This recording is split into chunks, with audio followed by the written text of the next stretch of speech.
நிறைய நோய் மேலாண்மைகள் தெரிஞ்சுக்கிறணும். நோய் மேலாண்மைகள்னால் குட்டிகளுக்கு என்னென்ன நோய்கள் வரும், எந்த டயத்தில் என்ன நோய்கள் செம்மறி குட்டிகளுக்கு வரும்னு நம்ம யாருமே கணிக்க முடியாது, யாருமே சொல்ல முடியாது. திடீர்னு என்ன நோய் வரும்னு ரொம்ப காலமாக குட்டியை வளர்த்தவங்க கூட ஃபேஸ் பண்ண முடியாது. அந்த அளவுக்கான நோய்கள் வந்து செம்பறி குட்டிகள் வளர்க்கிறதில் வரும். அப்போ நம்ம கண்டிப்பாக தெரிஞ்சுக்க வேண்டியது நோய் மேலாண்மையை பற்றி, எந்த நோய்க்கு எந்த மருந்து கொடுக்கணும், அடிப்படையாக என்னென்ன மருந்துகள் செம்பறி குட்டிகளுக்கு நம்ம பண்ணையில் வீட்டில் வளர்க்குறப்ப வாங்கி வச்சுக்கணும் அப்படின்றத நம்ம கண்டிப்பாக தெரிஞ்சுக்கணும். உதாரணமாக சளி, காய்ச்சல், ஒரு கல்ச்சல் நோய், ஒருவேளை நம்ம அடர்த்தி உணவு கொடுக்கும்போது செரிமானம் ஆகாமல் இருக்கும்போது செரிமான கோளாறுகளுக்கான டானிக்கைகள், இதுக்கெல்லாம் டானிக்கைகள் இருக்குது.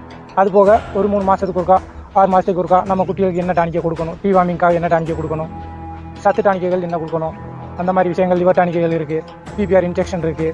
இந்த மாதிரி விஷயங்கள்லாம் நம்ம கண்டிப்பாக தெரிஞ்சுக்கணும். இது நம்ம அனுபவத்திலையும் தெரிஞ்சுக்கலாம், இல்லை ஓரளவு தெரிஞ்சுக்கிட்டும் நம்ம ஆடுகள் வளர்க்க ஆரம்பிக்கலாம். அதுபோக நம்ம குட்டிகள் வாங்குறதுக்கு முன்னாடி, வளர்ப்பு குட்டிகள் தெளிவாக வாங்குறதுக்கு முன்னாடியே குட்டிகளுக்கான அடர் தீவனங்கள் கண்டிப்பாக நம்ம